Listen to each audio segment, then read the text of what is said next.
تھا، خلافت کا وہ انداز کیا تھا، اس کے تعلق سے باتیں آپ کے سامنے پیش کی جا رہی ہیں۔ اور پہلے درس میں نے اس سے پہلے آپ کے سامنے یہ باتیں رکھی ہیں کہ عثمان رضی اللہ تعالی عنہ کا دور خلافت حقیقت میں یہ اسی دور خلافت کو جو ہے آگے بڑھایا گیا ہے اس میں، جو کہ جہاں سے عمر رضی اللہ تعالی عنہ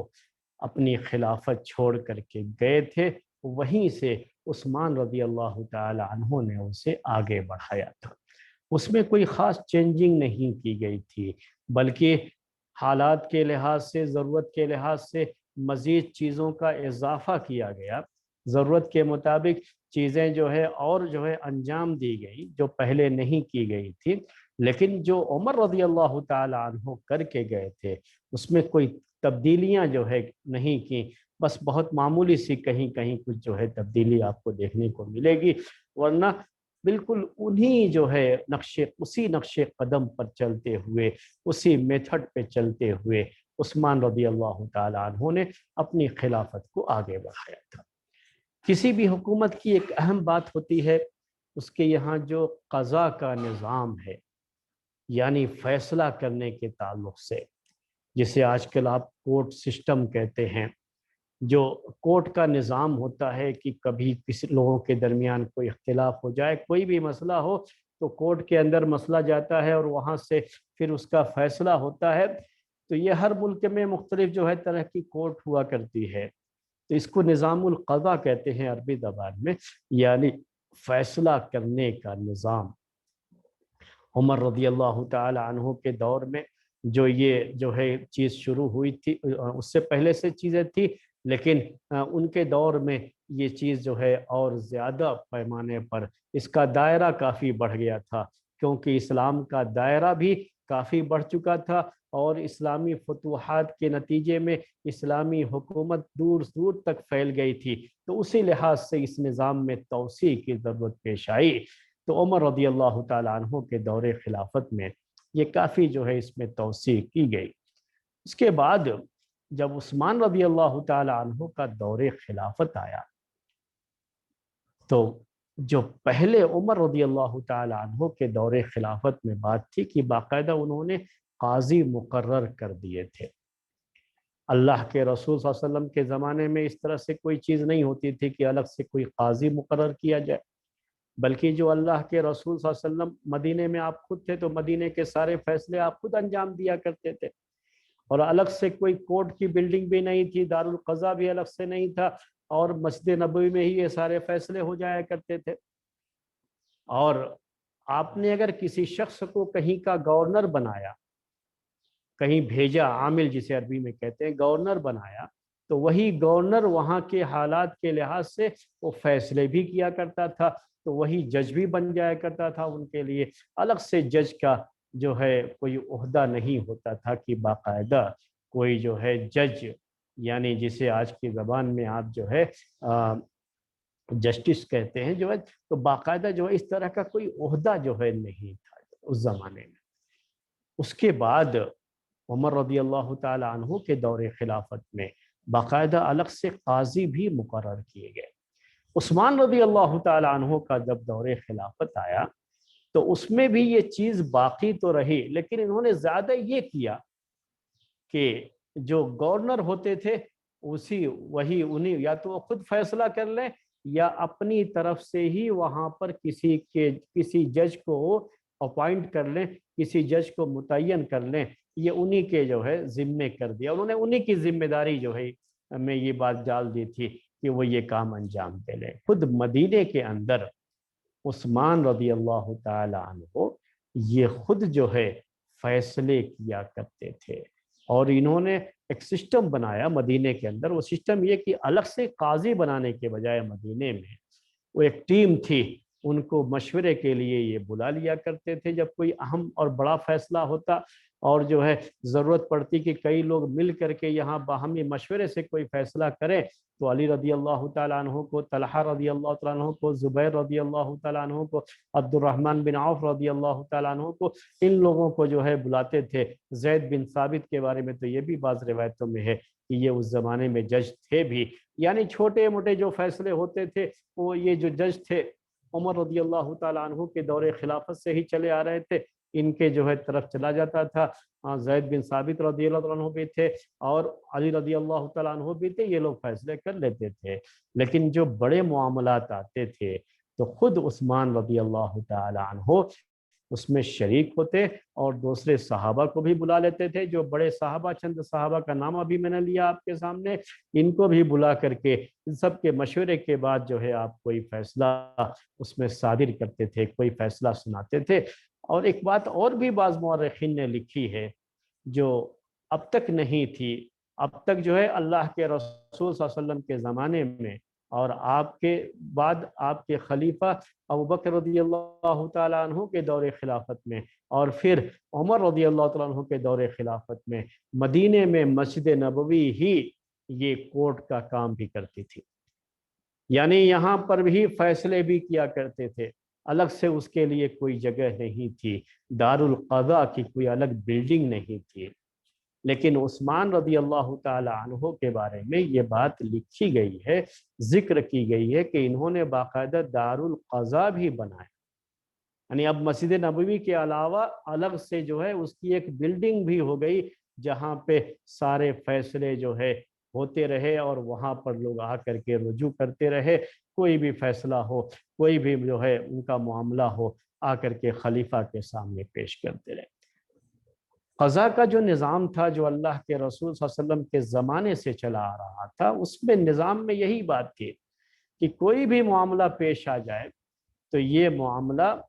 ڈائریکٹ پیارے نبی صلی اللہ علیہ وسلم کے پاس آ کر کے پیش کرتے لوگ، ابوبکر رضی اللہ تعالیٰ عنہ کے دور میں ان کے سامنے، عمر رضی اللہ تعالیٰ عنہ کے دور میں ان کے سامنے، اور عثمان رضی اللہ تعالیٰ عنہ کے دور میں ان کے سامنے ہی پیش ہوتا تھا۔ یعنی ایسا کچھ نہیں تھا کہ پولیس میں جا کر کے رپورٹ لکھاؤ، اس کے بعد یہ معاملہ جائے گا جو ہے کورٹ میں، پھر وہاں سے سمن جاری کیا جائے گا، پھر یہ ہوگا، اور اس طرح کی کارروائیوں میں جو کئی سال لگ جاتے ہیں، تو ایسا کوئی سسٹم نہیں رکھا گیا۔ اور اگر آپ دیکھیں عمر رضی اللہ تعالیٰ عنہ کا دور خلافت، تو یہ مت سوچیے گا کہ نہیں اس زمانے میں لوگ ہی کتنے تھے اور معاملہ ہی کیا تھا، ایسا مت سوچیے گا۔ عمر رضی اللہ تعالیٰ عنہ کا جو دور خلافت ہے وہ کافی دور تک پھیلا ہوا تھا، یعنی ابھی جو حکومتیں ہیں اس کے لحاظ سے آپ دیکھیے کہ جو ہے اب یہ مدینے میں ان کا جو ہے دارالخلافہ تھا، یعنی کیپٹل سٹی یہ مدینہ ہے، اور مدینے سے لے کر کے کیا ہے یہ حجاز کا پورا ایریا، نجد کا پورا ایریا جو ابھی سعودی کا ایریا ہے نا، یہ تو سب تھا ہی ان کے دور خلافت میں۔ اور جو ہے کیا ہوا، یہ شام وغیرہ کے علاقے بھی فتح ہو گئے تھے ان کے دور میں، یہ ایران وغیرہ کا جو ایریا ہے، کیسر و کسرا جو کہا جاتا ہے، یعنی جو شام کا علاقہ اور ادھر جو ہے کسرا جو ایران وغیرہ کا فارس کا ایریا تھا، یہ کافی دور تک فتوحات ہو چکی تھی، سب کی سب اسلامی حکومت میں جو ہے چیزیں تھی۔ تو یہ اچھا خاصا ایریا تھا، کوئی بہت چھوٹا سا ایریا نہیں تھا اس زمانے میں، یعنی آپ اللہ کے رسول صلی اللہ علیہ وسلم کے زمانے میں کہہ سکتے ہیں کہ اتنا بڑا ایریا نہیں تھا، ابوبکر رضی اللہ تعالیٰ عنہ کے دور خلافت میں بھی کہہ سکتے ہیں، لیکن عمر رضی اللہ تعالیٰ عنہ کا جو دور خلافت ہے کافی بڑا ایریا تھا۔ اس کے بعد کے جو خلفاء ہیں ان کا ایریا تو خیر اور بھی بڑا ہے، لیکن میں یہ بات کہنا چاہ رہا ہوں کہ ان کے دور میں ہی، عمر رضی اللہ تعالیٰ عنہ کے دور میں ہی یہ ایریا کافی بڑا ہو چکا تھا، اور عثمان رضی اللہ تعالیٰ عنہ کے دور میں تو اور زیادہ اس کو وسعت مل گئی تھی، اور بڑا ایریا تھا جو اسلامی حکومت کے ماتحت تھا۔ لیکن ان سب کے باوجود میرے بھائیوں، خلافت کا جو انداز تھا وہ یہی کہ ڈائریکٹ کس کے پاس چلے جاتے، کوئی مدینے یا آس پاس کے لوگ ہیں تو ڈائریکٹ خلیفہ کے پاس آ جاتے تھے، اور جو مختلف دوسرے علاقوں میں تھے وہاں جو گورنر مقرر ہوتا تھا ڈائریکٹ گورنر کے پاس چلے جاتے شکایت لے کے،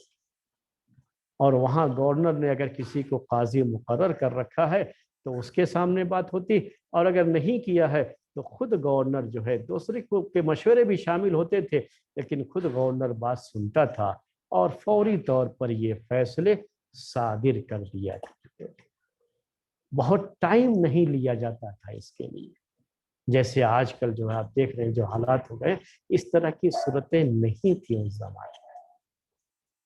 اور لوگ بھی بہت کم نہیں تھے اور علاقہ بھی کوئی بہت چھوٹا نہیں تھا، لیکن سسٹم ایسا تھا کہ اس سسٹم میں اس کی گنجائش ہی نہیں رکھی گئی کہ بہت زیادہ اس کے لیے ٹائم دیا جائے، کیونکہ فیصلہ میرے بھائیوں چاہے کتنا ہی حق پر مبنی کیوں نہ ہو،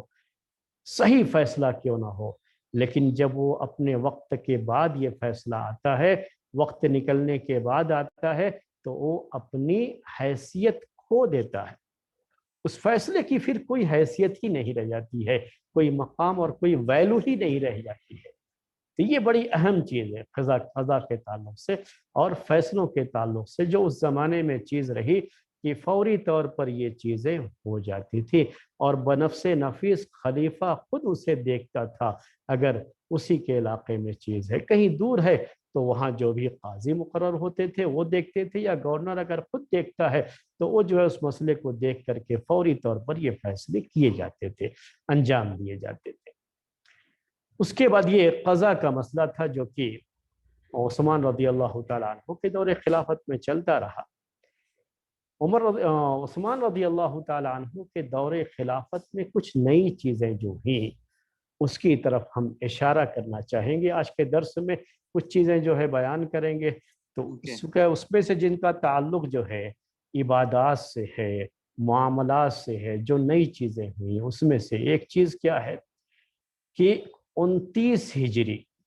یعنی 29 ہجری 23 کو ہجری میں وہ ہمارے عمر رضی اللہ تعالی عنہ کا انتقال ہوا تھا، ان کی شہادت ہوئی تھی، اسی کے بعد یہ خلیفہ بنے۔ تو ابھی یہ کتنا عرصہ آ گیا آپ جس سمجھ سکتے، تقریباً 6 سال کی مدت جو ہے، اس میں حج کے موقع پر جب عثمان رضی اللہ تعالی عنہ حج کرنے گئے تو انہوں نے مینا میں لوگوں کو 4 رکعت نماز پڑھا دی، مینا میں 4 رکعت نماز پڑھائی، مینا میں 2 ہی رکعت نماز پڑھانی رہتی ہے کیونکہ مسافر ہوتے ہیں، تو اس لحاظ سے 2 ہی رکعت نماز پڑھنی رہتی ہے، لیکن انہوں نے 4 رکعت نماز پڑھائی۔ پیارے نبی صلی اللہ علیہ وسلم نے پوری زندگی، آپ نے جب بھی آپ حج کرنے گئے تو جو ہے پوری زندگی نہ کہیں ہم، جو ہم کہیں کہ جب آپ حج کرنے گئے تھے، کیونکہ آپ نے حج ایک ہی کیا ہے اسلام کے بعد، تو جو ہے مدینہ آنے کے بعد جو آپ نے حج کیا وہی حجۃ الوداع ہے، آخری حج ہے۔ جب آپ گئے تھے حج کرنے تو مینا میں آپ نے 2 ہی رکعت نماز پڑھائی تھی۔ ابوبکر صدیق رضی اللہ تعالیٰ عنہ نے بھی اپنے دور خلافت میں مینا میں 2 ہی رکعت نماز پڑھائی، اور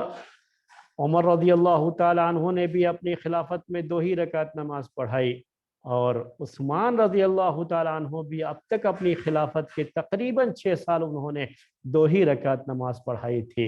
اور اب انہوں نے 4 رکعت پڑھا دیا۔ جب 4 رکعت نماز پڑھا دیا تب عبد الرحمن بن عوف رضی اللہ تعالی عنہ کے پاس ایک ساتھی آئے اور آ کر کے کہا کہ دیکھ نہیں رہے ہیں اپنے بھائی کا، عثمان رضی اللہ تعالیٰ عنہ کی طرف اشارہ کہ انہوں نے 4 رکعت نماز پڑھا دی ہے لوگوں کو۔ سب جانتے تھے کہ مینا میں کتنی رکعت نماز ہے، 2 رکعت نماز۔ اب جب ایک نئی چیز ہو گئی، 4 رکعت نماز پڑھا دیا، تو اب یہ مسئلہ آیا عثمان رضی اللہ تعالی عنہ کے 4 رکعت پڑھانے کے تعلق سے، لوگوں نے جو نماز پڑھی تو اس میں سے ایک صاحب عبد الرحمن بن عوف رضی اللہ تعالی عنہ کے پاس آئے۔ اس روایت سے یہ پتہ چلتا ہے، یہ تاریخی روایت ہے کہ عبد الرحمن بن عوف رضی اللہ تعالی عنہ ان کے پیچھے اس وقت وہاں پہ نماز نہیں پڑھے، تعداد زیادہ رہی ہوگی تو الگ الگ جماعتیں الگ الگ جگہوں پہ ہوئی ہوں گی، تو ان کے ساتھ بھی بہت سے لوگ تھے، تو ان کو انہوں نے خود نماز پڑھائی تھی، 2 ہی رکعت نماز پڑھائی تھی، اور عثمان رضی اللہ تعالی عنہ نے 4 رکعت نماز پڑھائی۔ اب اس کے بعد جو ہے عبد الرحمن بن عوف رضی اللہ تعالی عنہ اپنے ساتھیوں کو 2 رکعت نماز پڑھا کر کے گئے، اور گئے تو عثمان رضی اللہ تعالی عنہ کے پاس جا کر کے بیٹھ جاتے ہیں۔ اس واقعے میں ہمارے لیے نصیحت کے بہت سے پہلو ہیں، وہ سب جو ہے ابھی سے آپ نوٹ کرنا شروع کر لیجئے گا۔ گئے، سب سے پہلی بات یہ ہے جو ہم آپ کو اشارہ کرنا چاہیں گے کہ چاہے خلیفہ وقت ہی کیوں نہ ہو، اگر کوئی چیز ہم کو ایسی لگتی ہے کہ وہ اس کا عمل صحیح نہیں ہے، تو ہم اس عمل پر اس کو ٹوک سکتے ہیں، اس کی غلطی کو بیان کر سکتے ہیں۔ جو بھی بیان کرنے کا طریقہ ہے، ظاہر سی بات ہے کہ جو ہے وہ جو اس کے جو اصول اور ضابطے ہیں اس کو سامنے رکھتے ہوئے جو یہ شریعت نے ہمیں حق دیا ہے جو تو ہم یہ کر سکتے ہیں، اور یہ اصل میں خیر خواہی ہے، جس خیر خواہی کا ہم کو حکم دیا گیا ہے کہ الدین النصیحہ، کہ دین خیر خواہی کا نام ہے، ویل وشنگ جسے کہا جاتا ہے انگلش میں، اس کا نام ہے۔ تو یہ خیر خواہی کس کے لیے؟ جب پوچھا گیا پیارے نبی صلی اللہ علیہ وسلم سے تو آپ نے کیا کہا؟ للہ ولکتابہ ولرسولہ ولائمۃ المسلمین وعامتہم، لائمۃ المسلمین، مسلمانوں کے جو عمراء ہیں، جو خلفاء ہیں، جو حکام ہیں، جو بادشاہ ہیں، جو بھی خلیفہ ہیں، ان کے لیے بھی خیر خواہی۔ ان کے لیے خیر خواہی کیا ہوتی ہے کہ اگر کہیں کوئی غلطی آپ دیکھتے ہیں تو ان کے پاس جا کر کے اس کو واضح کریں، بیان کریں، انہیں بتائیں، اصلاح کا مقصد ہو، اور اسی اصلاح کے مقصد سے ان کے پاس جا کر کے اسے بیان کرنا۔ یہی طریقہ تھا، یہی طریقہ اپنایا صحابہ کرام میں ابوبکر رضی اللہ تعالیٰ عنہ کے ساتھ، یہی طریقہ اپنایا عمر رضی اللہ تعالیٰ عنہ کے ساتھ، اور یہی طریقہ اپنایا عثمان رضی اللہ تعالیٰ عنہ کے ساتھ۔ آج صورتحال یہ ہو گئی ہے میرے بھائیوں کہ کوئی زبان نہیں کھول پاتا، نہیں، اس کو نصیحت نہیں کہتے، اس کو خیر خواہی نہیں کہتے۔ اگر وہ غلطی پر ہے اور غلطی پر ہی رہ گیا تو کل قیامت کے دن اس کو اس کی سزا ملے گی نا۔ اگر آپ واقعی خیر خواہ ہیں اور اس کی اصلاح کرنا مقصد ہے تو جائیں گے اس کے پاس اور حق جو ہے واضح کریں گے۔ دیکھیے، کسی کے حق بیان کرنا یہ الگ معاملہ ہے، اور کسی امام یا امیر یا خلیفہ کے خلاف بغاوت کرنا یہ الگ معاملہ ہے۔ حق کی آواز اٹھانا یہ بغاوت نہیں ہے، کبھی بھی یہ بات نہیں سوچنا چاہیے، ایسا جو ہے جائز نہیں قرار دیا گیا، لیکن حق بات بیان کرنا یہ جائز قرار دیا گیا ہے۔ آپ بیان کر سکتے ہیں حق بات، اگر جو ہے وہ آپ کی حق بات جو آپ سمجھتے ہیں مان لیتے ہیں تو اچھی بات ہے، آپ نے بیان کر دیا، اس نے نہیں مانا، تب بھی قیامت کے دن آپ تو نہیں پکڑے جائیں گے۔ تو یہ ہوتا ہے اصل میں خیر خواہی کا جذبہ، اور جو ہے کبھی بھی عمراء اور حکماء کے ساتھ بھی یہی چیز ہونی چاہیے کہ لوگ اگر ان کے اندر کوئی خرابی دیکھتے ہیں تو جا کر کے بیان کریں۔ آج تو خیر عام لوگوں کی پہنچ ہے نہیں عمراء اور خلفاء اور جو ہے بادشاہوں کے پاس، تو جو ان کے خاص مشیر لوگ ہوتے ہیں ان کو چاہیے کہ ان چیزوں کی طرف اشارہ کریں۔ اس زمانے میں ایسی کوئی پابندی تھی نہیں، کوئی شکایت ہے تو سیدھے خلیفہ کے پاس جا سکتے تھے۔ تو عبد الرحمن بن عوف رضی اللہ تعالی عنہ پہنچ گئے خلیفہ کے پاس، خلیفہ وقت عثمان بن عفان رضی اللہ تعالی عنہ کے پاس، اور ان سے کیا کہا اس کو سماعت کیجئے، اسے سنیے۔ پہنچے اور کہا علم تصلی فی هذا المکان مع رسول اللہ صلی اللہ علیہ وسلم رکعتین، کہا کہ کیا تم نے اسی منا میں، اسی جگہ میں پیارے نبی صلی اللہ علیہ وسلم کے ساتھ 2 رکعت نماز نہیں پڑھی ہے؟ کیا تم نے 2 رکعت نماز نہیں پڑھی ہے یہاں پر؟ قال بلا، عثمان رضی اللہ تعالیٰ عنہ نے کہا کیوں نہیں، میں نے 2 ہی رکعت یہاں نماز پڑھی ہے پیارے نبی صلی اللہ علیہ وسلم کے ساتھ۔ پھر کہا علم تصلی مع ابی بکر رکعتین، کہ کیا تم نے ابو بکر رضی اللہ تعالیٰ عنہ کے ساتھ اس منا میں 2 رکعت نماز نہیں پڑھی ہے؟ تو کہا کہ کیوں نہیں، میں نے ان کے ساتھ بھی 2 ہی رکعت نماز پڑھی ہے۔ تو اس کے بعد پھر عمر کے بارے میں بھی پوچھا تو انہوں نے کہا کہ ہاں ان کے ساتھ بھی 2 رکعت نماز پڑھی ہے۔ پھر کہا علم تصلی صدرا من خلافتک رکعتین، کیا تم نے اپنے دور خلافت کے شروع کے حصے میں، اب تک جو ہے تم نے وہی ہے ان کا جو ہے شروع کا حصہ۔ اب تک تم نے بھی اپنی خلافت میں صرف 2 رکعت نماز نہیں پڑھی ہے یہاں پر۔ انہوں نے کہا کہ کیوں نہیں، اب تک میں بھی 2 رکعت نماز پڑھتا تھا، لیکن اس کے بعد کہا کہ تمہیں جو کہنا تھا عبد الرحمن بن عوف تم نے کہہ دیا اور ہم نے سن لیا، اب ہم جو کہہ رہے ہیں اسے تم سنو۔ کیا کہتے ہیں؟ قال فاسمع منی یا ابا محمد، کہا کہ اے ابو محمد اب تم مجھ سے یہ باتیں سنو، مجھ سے جو ہے یہ مسئلہ جو ہے سنو۔ یہ عبد الرحمن بن عوف کی کنیت ہے ابو محمد۔ کہا کہ مجھ سے سنو، انی اخبرت، مجھے یہ بتایا گیا ہے، انی اخبرت، مجھے یہ بتایا گیا ہے، کیا بتایا گیا ہے؟ کہ ان بعض من حج من اہل الیمن، کہ یمن کے بعض لوگ جو حج کرنے آئے تھے اور وہ بدو قسم کے لوگ جو ہے پچھلے سال جنہوں نے حج کیا، وہ یہاں سے حج کے دوران جو ہم نے 2 رکعت نماز پڑھائی تو انہوں نے یہی سمجھا کہ مقیم کے لیے تو 2 ہی رکعت نماز ہے۔ جا کر کے انہوں نے کیا کہنا شروع کر دیا اپنے اپنے علاقوں میں کہ دیکھو ہمارے خلیفہ نے 2 رکعت نماز پڑھائی مینا میں، تو اس کا مطلب یہ ہے کہ 2 ہی رکعت نماز ہے، یہ خواہ ہم کو 4 رکعت پڑھا رہے ہیں یہ لوگ۔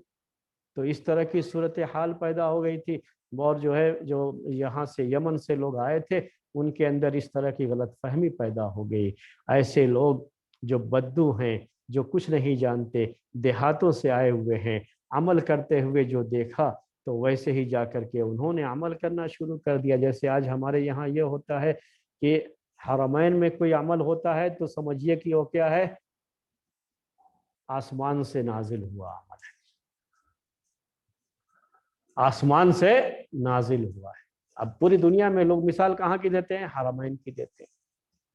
کہ حرم میں ایسا ہو رہا ہے، وہاں پہ جو ہے مکے میں ایسا ہو رہا ہے، مدینے میں ایسا ہو رہا ہے۔ میں مسلمانوں کی بات نہیں کر رہا ہوں، حتیٰ کہ غیر مسلم بھی یہ چیز جو ہے پیش کرتے ہیں۔ یہاں ہمارے اس ملک میں تو بعض جو ہے ججوں نے بھی اس طرح کی بات جو ہے پیش کی ہے اپنے فیصلے کے دوران کی جو تمہاری اصل جگہ ہے وہاں پر ایسا ہو رہا ہے تو تم جو ہے یہاں کیوں ایسا کر رہے ہو۔ ایک مرتبہ ایسا بھی ہوا ہے، جو تو ایک جج نے بھی حوالہ دیا تھا۔ تو میں یہ کہہ رہا ہوں آپ کو کہ ابھی کیا ہوتا ہے کہ لوگ وہاں جو ہو رہا ہے اس کا حوالہ دیتے ہیں۔ تو عثمان رضی اللہ تعالیٰ عنہ خلیفہ تھے، ان لوگوں نے دیکھو خلیفہ تو 2 ہی رکعت نماز پڑھ رہا ہے، ہمارے گاؤں کے مولوی لوگ خواہ میں ہم کو 4 رکعت پڑھوا رہے ہیں۔ یعنی آج کے زمانے کے انداز میں کہنا ہو تو ایسے ہی کہیں گے کہ دیکھو ان کو کچھ پتہ نہیں، یہ لوگ 4 رکعت پڑھواتے ہیں، خلیفہ تو 2 ہی رکعت نماز پڑھاتے ہیں۔ اب سوال یہ ہے کہ عثمان رضی اللہ تعالی عنہ کے سامنے، وہ کہتے ہیں کہ جب ان کے سامنے یہ بات آئی تب جو ہے اب 2 رکعت نماز پڑھیں گے تو پھر کچھ لوگ ایسے ہی سمجھتے رہے اور ایسے ہی عمل کرتے رہے تو مسئلہ ہو جائے گا، اس لیے 4 رکعت ان کی مصلحت کو دیکھتے ہوئے 4 رکعت نماز پڑھائی۔ حالانکہ ان کی 4 رکعت نماز پڑھانے کی وجہ کیا ہوئی، اس میں جو ہے کئی جو ہے روایتیں ہیں، کئی جو ہے باتیں ہیں۔ ایک بات تو یہی ہے جو ابھی پیش کیا ہم نے آپ کے سامنے، بعض روایتوں میں یہ بھی ذکر ہے کہ انہوں نے یہ کہا کہ میں مکے میں کیا ہو گیا ہوں، شادی کر لی ہے میں نے، مکے میں میرے اہل ہیں، اس لحاظ سے میرا درجہ مقیم کا درجہ ہو گیا، تو اب یہاں مجھے 4 رکعت نماز پڑھنی ہے۔ اس لحاظ سے انہوں نے 4 رکعت نماز پڑھائی مینا میں، یہ بھی اس کے بارے میں کہا گیا ہے۔ اور یہ بھی ذکر کیا گیا اس کے تعلق سے کہ انہوں نے یہ کہا کہ طائف کا جو علاقہ ہے یہاں مکے سے، وہاں پہ میرا کچھ مال ہے اور میرا ارادہ یہ ہے کہ میں وہاں پر جا کر کے کچھ جو ہے ٹھہروں گا، اس کے بعد مدینہ واپس جاؤں گا، اس لیے میں نے جو ہے پوری جو ہے 4 رکعت نماز پڑھائی ہے اور 2 رکعت مسافر کی جو نماز ہوتی ہے وہ نماز نہیں پڑھائی ہے۔ جو بھی صورتحال ہو میرے بھائی، یہ اپنی جگہ پر ثابت ہے، صحیح احادیث میں یہ بات آئی ہوئی ہے کہ عثمان رضی اللہ تعالی عنہ نے مینا میں 4 رکعت نماز پڑھائی۔ لیکن کیوں پڑھائی 4 رکعت، اس کے بارے میں الگ الگ باتیں ہیں۔ ابھی تو بات ہم نے جو ہے 2 باتیں، ہم نے 3 باتیں بلکہ آپ کے سامنے ذکر کی اس سے تعلق سے، اور یہ بھی اس کے بارے میں کہا گیا ہے کہ عثمان رضی اللہ تعالی عنہ یہ سمجھتے تھے، ان کا اپنا یہ اجتہاد تھا کہ مشقت اور پریشانی کی وجہ سے سفر میں 2 رکعت نماز رکھی گئی ہے، اور اگر کسی کو مشقت اور پریشانی نہیں ہے تو پوری 4 رکعت بھی پڑھ سکتا ہے۔ تو وہ جو ہے اس لحاظ سے انہوں نے 4 رکعت منا میں پڑھنا شروع کیا کہ اتنی کوئی پریشانی تو نہیں ہے، یہاں 4 رکعت پڑھنے میں کوئی مشقت نہیں ہے، تو انہوں نے 4 رکعت پڑھنا شروع کیا۔ چاہے جو بھی وجہ رہی ہو، بہرحال یہ ایک مسئلہ تھا جو کہ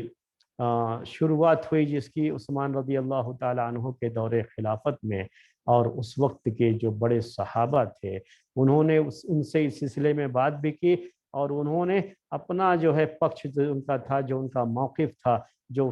ان کا اسٹینڈ تھا، جو ان کی رائے تھی، وہ رائے بھی انہوں نے پیش کر دی جو ہے صحابہ کے سامنے، کہ یہ ان کا یا تو اجتہاد کہہ لیجئے یا یہ کہہ لیجئے کہ وہ جو مصلحت تھی کہ لوگ کہیں یہ نہ سمجھنا شروع کر دیں کہ جو ہے 2 رکعت ہی نماز فرض ہے، 4 رکعت نماز نہیں ہے، اور جو لوگ دین سے صحیح طریقے سے واقف نہیں ہیں کہیں ان کے درمیان کوئی غلط میسج نہ چلا جائے، ایسی کوئی چیز نہ ہو۔ اس سب برحال جو ہے چیزیں ذکر کی گئی ہیں کہ عثمان رضی اللہ تعالی عنہ نے یہ جو ہے وہاں پہ 4 رکعت نماز پڑھائی۔ عبداللہ ابن مسعود رضی اللہ تعالی عنہ کو بھی جب یہ معلوم ہوا ان کے تعلق سے، عثمان رضی اللہ تعالیٰ عنہ کے تعلق سے، تب جو ہے انہوں نے ان کے سامنے یہ بات ہوئی کہ ہم لوگ 2 ہی رکعت پڑھائیں، چونکہ اب جو ہے مینا کافی بڑی جگہ جو ہے اور کافی زیادہ بڑی جماعت، تو الگ الگ جماعتیں بھی جو ہے ہوتی تھی، یعنی کچھ لوگ ہیں جو ہے ایک جماعت کے ساتھ آئے، کچھ لوگ آئے ایک جماعت کے ساتھ آئے، تو وہ آپس میں نماز بھی پڑھ لیا کرتے ہیں مثلا۔ تو اگر ایسی کوئی بات ہے کہ جیسے عبد الرحمن بن عوف نے اپنے ساتھیوں کو نماز پڑھائی، تو عبداللہ ابن مسعود رضی اللہ تعالی عنہ کے سامنے یہ بات رکھی گئی اس موقع پر کہ جو ہے کیا ہم اپنے ساتھیوں کو 2 ہی رکعت پڑھائیں؟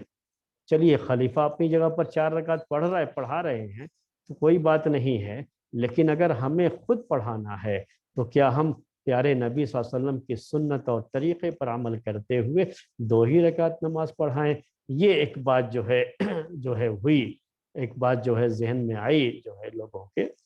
عبداللہ ابن مسعود رضی اللہ تعالی عنہ کے سامنے جب یہ بات ذکر کی گئی تو انہوں نے کہا الخلاف شر،